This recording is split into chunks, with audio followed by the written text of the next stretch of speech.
2024 ఎన్నికలకి వారం రోజులు లేదా 15 రోజుల ముందు ఎక్కువగా నడిచిన టాపిక్ ల్యాండ్ టైటిలింగ్ యాక్ట్ అయితే, దానికి ముందు వారం 10 రోజులు నడిచినటువంటి టాపిక్ మాత్రం అంటే నెలకు ముందు, ఎలక్షన్‌కి నెల ముందు మే 13కి నెల ముందు నడిచిన టాపిక్ మాత్రం ఖచ్చితంగా వాలంటీర్లే. అయితే ఈ వాలంటీర్ వ్యవస్థను రద్దు చేయబోతున్నారా? చేస్తే వాళ్ళ పరిస్థితి ఏంటి? ఏ రకమైనటువంటి ప్లానింగ్‌తో చంద్రబాబు ఉన్నారన్నది నేను ఈ వీడియోలో మాట్లాడబోతున్నా. ఒకసారి మన ఛానల్ షార్ట్స్ చూడండి. బ్రేకింగ్ న్యూస్ కానీ, తిరుమల న్యూస్ కానీ, బ్యాంక్ రిలేటెడ్ కానీ, ఉద్యోగాలు కానీ ఎన్నో రకాల informative videos plus breaking news నేను కవర్ చేస్తున్నా. ఒకసారి మీరు సబ్స్క్రైబ్ చేసుకుని దాంతోపాటు బెల్ ఐకాన్ కొడితే 15 సెకండ్ల వీడియోలో చిన్న చిన్న చాలా ఇన్ఫో ఉంటుంది. ఆ 15 సెకండ్లో వరుస పెట్టి మీకు నోటిఫికేషన్ వచ్చేస్తాయి. సో ఆల్రెడీ సబ్స్క్రైబ్ చేసుకున్న వాళ్ళైతే కంపల్సరీ బెల్ కొట్టండి. లేదు సబ్స్క్రైబ్ చేసుకోవాలనుకుంటే మాత్రం కంపల్సరీ బెల్తో పాటు సబ్స్క్రైబ్ కూడా కొట్టండి. చేసుకోకపోయినా పర్లేదు సబ్స్క్రైబ్, కానీ కంపల్సరీ బెల్ మాత్రం డెఫినెట్లీ కొట్టాలి. ఎందుకంటే మీకు హెల్ప్ అవుతుంది. డెఫినెట్లీ ఒక 15 సెకండ్ల వీడియోలు మీకు పోస్ట్ చేయగానే వచ్చేస్తున్నాయి బ్రేకింగ్ న్యూస్లు, అంటే మరి మీకే కదా బెనిఫిట్. సో వాలంటరీ వ్యవస్థ విషయానికి వస్తే, వాలంటరీ వ్యవస్థని ఖచ్చితంగా కొనసాగిస్తాము, మేము ఎట్టి పరిస్థితిలో తీసే అవకాశం లేదు అని చంద్రబాబు నాయుడు చెప్పారు. మరి ఈ వ్యవస్థ రద్దని ఎందుకు అనుకుంటున్నాం, దాని గురించి చెప్తా. అసలు జన్మభూమి కమిటీలు వర్సెస్ వాలంటీర్ వ్యవస్థ రద్దు, ఈ రెండు అంశాలు తీసుకుందాం. ఈ రెండిట్లో కూడా మీరు ఒకసారి పోల్చి చూస్తే రెండు ఒకే రకమైనవి. కొన్ని విషయాల్లో ఒకే రకమైనవి. ఏ విషయంలో అంటే ముఖ్యంగా అప్పట్లో చంద్రబాబు నాయుడు తమ పార్టీ కోసం పనిచేసిన తమ కార్యకర్తలకు ఏదో ఒక బెనిఫిట్ చేయాలనే ఉద్దేశంతో జన్మభూమి కమిటీలు పెట్టారు. వాళ్ళు గట్టిగానే దోచుకు తిన్నారు. దానివల్ల అంటే చంద్రబాబు 2019లో ఓడిపోవడానికి one of the major reasons Janmabhoomi కమిటీలు. అయితే అలాంటి పరిస్థితిని అబ్జర్వ్ చేసినటువంటి జగన్ అట్లా అమ్మో వీళ్ళు కూడా రేపు పొద్దున్న నా కార్యకర్తలను కూడా ఒక పని అప్ చెప్తాను, వాళ్ళని కూడా ఏదో ఉద్యోగం ఇస్తాను, కానీ వాళ్ళగా వీళ్ళు కూడా దోచుకుంటే 24 నాకు బొక్క అవుద్ది కదా అని ఆలోచించి ఈయన ఏం చేశాడంటే స్ట్రిక్ట్ నార్మ్స్ తీసుకొచ్చారు. వాలంటీర్ వ్యవస్థనే తీసుకొచ్చి వాళ్ళకి కావాల్సిన వైసీపీ శ్రేణుల్ని, అక్కడ 95% మంది జన్మభూమి కమిటీలో టీడీపీ వాళ్ళు ఉన్నారు, ఇక్కడ వాలంటీర్లో 95% మంది వైసీపీ వాళ్ళు ఉన్నారు. అందులో ఎటువంటి డౌట్ లేదు. ఆ విషయం విజయసాయిరెడ్డి ఒప్పుకున్నారు, గతంలో టీడీపీ వాళ్ళు ఒప్పుకున్నారు. సరే, అయితే వీళ్ళకి వాలంటీర్ అనేటువంటి పేరు పెట్టి దానికి నెల 5,000 ఈ స్టైఫండ్ లాంటిది ఇవ్వడం మొదలుపెట్టారు. ఈ పెన్షన్ అనేవి ఇంటింటికి ఇవ్వడం వెళ్ళడం అనేది నేను డెఫినెట్లీ అంతవరకు నాకు చాలా మంచి అంశం. అది ఇంటింటికి వెళ్ళి పెన్షన్ ఇవ్వడం అనే కాన్సెప్ట్ ఏదైతే జగన్ తీసుకొచ్చారో అంశాల వారీగా నేను క్రిటిసైజ్ చేస్తున్నాను మనుషుల్ని, రాజకీయ నాయకుల్ని. జగన్ కొన్ని మంచి చేశారు, కొన్ని చాలా చెడు చేశారు. చంద్రబాబు కొన్ని మంచి చేశారు, చాలా చెడు చేశారు. అట్లా ఉంటుంది నా ఉద్దేశంలో.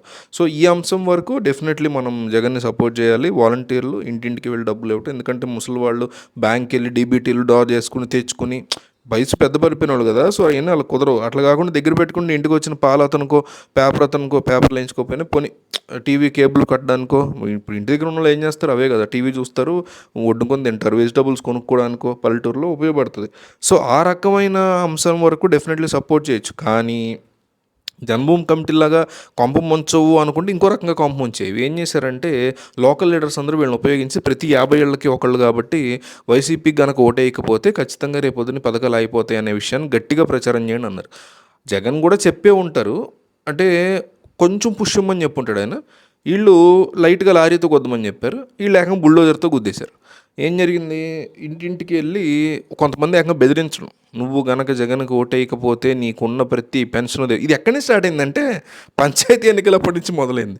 సో పంచాయతీ ఎన్నికల్లో భయపడి వేసేసారు ఓటు. వేసేసిన తర్వాత టీడీపీ ఈ రీసెంట్ టైమ్స్లో గట్టిగా అందుకుంది ఏంటంటే మీరు ఆ రకంగా ఎవరికి భయపడక్కర్లేదు అది ఇదని జనం కూడా వచ్చింది గట్టిగా. జనం కూడా ఏంటి వీళ్ళకి భయపడేది, మా ఇష్టం ఉన్నాడు మేము ఓటేసుకుంటాము, పథకాలు ఎందుకు కట్ చేస్తారు, చంద్రబాబు కూడా ఇస్తా అంటాడు కదా పథకాలను, మొత్తానికి వీళ్ళు కొమ్మ ఉంచారు. అయితే ఈ వ్యవస్థను రద్దు చేయాలా వద్దా అనే అంశం మీదకి వచ్చినప్పుడు గతంలో ఎలక్షన్ టైంలో అసలు విషయం ఏంటంటే ఎలక్షన్ టైంలో 108,000 మంది వాలంటీర్లు రాజీనామా చేయడం, జగన్మోహన్ రెడ్డి పార్టీకి సపోర్ట్ చేయడం. ఎందుకంటే ప్రతి 50 ఏళ్ల మీద వీళ్ళ గ్రిప్ ఉంది కాబట్టి వాళ్ళు ఆ ఇంట్లో ఆ ఇళ్ళకి వెళ్ళి వైసీపీ తరఫున ప్రచారం చేయడానికి లోకల్ ఎమ్మెల్యేకి సపోర్ట్ చేయడం. ఆయన లోకల్ ఎమ్మెల్యేలు మేము ఇస్తాం మీకు ఈ 2 నెలల జీతాలు, ముందు రాజీనామా చేయడానికి కానీ చేసేసారు హడావుడిగా. ఇప్పుడు గగ్గోలు పెడుతున్నారు. ఆ 2 నెలల జీతాలు ఇవ్వలేదండి చాలామంది ఎమ్మెల్యేలు, ఎమ్మెల్యేలు. ఇప్పుడు మమ్మల్ని మళ్ళీ ఇందులోకి తీసుకోండి, మీరు వ్యవస్థ ఎట్లాగా రద్దు చేయట్లేదుగా, మమ్మల్ని మళ్ళీ తీసుకోండి అనేసి మొరపెట్టుకుంటున్నారు. దీని మీద టీడీపీ పార్టీ చెందినటువంటి కొంత నాయకులు, అచ్చెన్నాయుడు లాంటి వాళ్ళు ఏమన్నారంటే, ఎవరైతే మిమ్మల్ని ఫోర్స్ఫుల్గానే మమ్మల్ని బలవంతంగా రాజీనామా చేయించేసరి ఈయన గొడవ చేస్తున్నారు. సో ఆ టైంలో ఈయన రోడ్డు మీద ఆయన ఆపినప్పుడు ఈయన ఏమన్నారంటే, ఈయన తీసుకుంటాం కానీ మీరు ముందెళ్ళి ఎవరైతే మిమ్మల్ని బలవంతంగా రాజీనామా చేయించారని చెప్తున్నారు వాళ్ళ మీద కేసులు పెట్టడం నిజమే కదా, న్యాయమే కదా, కరెక్ట్గానే ఉంది అది. ఎందుకంటే ఎవరెవరు ఏ తాలూకా వాళ్ళు ఎట్లా నమ్ముతారు? మళ్ళీ వీళ్ళందరూ వచ్చి వైసీపీ తరఫున పనిచేస్తే 5 ఏళ్ళు చేశారు వైసీపీ తరఫున అనే ఆరోపణలు 90% మంది మీద ఉన్నాయి. మళ్ళీ వాళ్ళని పెట్టుకుంటే మళ్ళీ వీళ్ళు వేరే పార్టీ వాళ్ళని పెట్టుకున్నట్టు అవుద్ది కదా! సో, లోకల్‌గా ఉండే టీడీపీ శ్రేణుల్లో ఉన్న యువత లేకపోతే కార్యకర్తలు హర్ట్ అవుతారు వాళ్ళని తీసుకుంటే. దాంతో పాటు వైసీపీకి సంబంధించిన వాళ్ళని తెచ్చుకొని టీడీపీ వాళ్ళు గవర్నమెంట్‌లో పెట్టుకున్నట్టు ఉంటది. సరే, గవర్నమెంట్‌లు 2 బస్సు పట్టిపోయినాయి గానీ అట్లా ఇద్దరు చేసిన తప్పే గానీ చెప్తున్నా. సో, అయితే దానికి ఆయన ఏమన్నారంటే, మీరు వెళ్ళి పోలీసుకి కంప్లైంట్ ఇవ్వండి, ఫోర్స్ఫుల్గా అంటే బలవంతంగా రాజీనామా చేయించారనే అంశాన్ని ఎవరు చేయించారు, లోకల్ లీడర్ అయితే లోకల్ లీడర్, ఎమ్మెల్యే అయితే ఎమ్మెల్యే మీద పెట్టండి, అప్పుడు ఆలోచిస్తాం మేమన్నారు. అయితే ఎవరైతే రాజీనామా చేయలేదో వాళ్ళు మాత్రం కంటిన్యూ చేస్తున్నారు. మిగతా వాళ్ళు ఉన్నారు, ఒక 2 లక్షలు ఎంత ఉన్నారు, 1,00,000 ఉన్నారు, వాళ్ళు కంటిన్యూ చేస్తున్నారు. వాళ్ళకి జీతాలు కానీ అవన్నీ బాగానే ఉంటాయి. అయితే ఈ వ్యవస్థ మొత్తాన్ని రద్దు చేస్తారు. అంటే వ్యవస్థను రద్దు చేయరు, కానీ నాకు ఉన్నటువంటి ఇన్ఫర్మేషన్ ఏంటంటే ఇది ఒక ఆంధ్రప్రదేశ్ ప్రభుత్వ ప్రోగ్రామ్గా చేయబోతున్నారని తెలుస్తుంది. వాలంటీర్ అంటే ఏంటంటే బేసిక్గా వాలంటీర్ అని పేరు దీనికి పెట్టడమే రాంగ్. అసలు జగన్ పెట్టారా చంద్రబాబు పెట్టారా వదిలేండి, పెట్టడం రాంగ్. అది ఎందుకంటే రాంగ్ అంటే, మీకు వాలంటీర్ అంటే ఏంటి? ఒక వ్యక్తి స్వచ్ఛందంగా వెళ్ళి పని చేయడం, ఏ పనైనా సరే. మీరు ఒక యానిమల్ రిలేటెడ్ కానీ, ఒక వృద్ధులకు కానీ, ఒక అనాథ పిల్లలకు కానీ, ఇంకోటి కానీ హెల్ప్ చేసేటప్పుడు తీసుకెళ్లే వాళ్ళు వాలంటీర్స్ అంటారు. లేకపోతే ఒక స్కూల్లో ఒక ప్రోగ్రామ్ జరుగుతుంది మన స్కూల్లో, అరే నువ్వు వచ్చి వాలంటీరింగ్ చేయి అంటారు. అంటే ఏంటి? నీ అంతటి నువ్వే స్వచ్ఛందంగా వచ్చి అక్కడికి వెళ్ళి హెల్ప్ చేయటం. దానికి స్టైఫండ్లు, డబ్బులు, వంకాయలు ఏమి ఉండవు. సో అందుకని ఆ వ్యవస్థ మొత్తాన్ని తీసేసి ప్రక్షాళన చేస్తూ, ఆల్రెడీ ఎవరైతే అడుగుతున్నారో వెనక్కి తీసుకోమని, వాళ్ళలో ఎవరైతే పోలీస్ కేసులు పెడతారో వాళ్ళని అబ్జర్వ్ చేసి ఫిల్టర్ చేసి కొంతమంది లక్షలో ఒక 20,000 మందినైనా వెనక్కి తీసుకుంటూ, ఆల్రెడీ ఎవరైతే రాజీనామా చేయలేదు వాళ్ళని కంటిన్యూ చేస్తూ ఒక ప్రభుత్వ వ్యవస్థ అంటే ఆంధ్రప్రదేశ్ సర్వీస్ ఆర్గనైజేషన్ అనేటువంటి ఒక ఏఎస్ఓ అని ఒక కాన్సెప్ట్ని తీసుకొస్తున్నారు చంద్రబాబు అని తెలుస్తుంది. సో వాలంటీర్ వ్యవస్థని పక్కన పెట్టేసి ఏఎస్ఓ ద్వారా మీదట వీళ్ళని ఏఎస్ఓలని పిలుస్తారు. సో ఏఎస్ఓల ద్వారా అంటే అఫీషియల్గా రాలా, ఉన్న ఇన్ఫో రాంగ్ కూడా అవ్వచ్చు.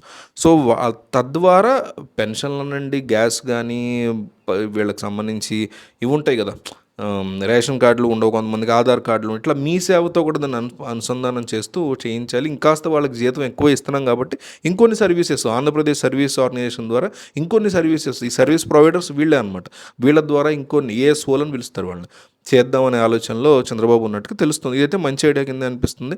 సరే, ఇందులో మళ్ళీ వీళ్ళు వైసీపీ వాళ్ళు అప్పుడు పెట్టినారు కాబట్టి, అంతకుముందు వీళ్ళే జన్మభూమి కమిటీలో వీళ్ళ తాలూకాలను పెట్టుకున్నారు, వీళ్ళు కూడా మన వీళ్ళనే పెట్టుకుంటారు, మన దౌర్భాగ్యం తెలియదు, చూడాలి ఏం జరిగిందో.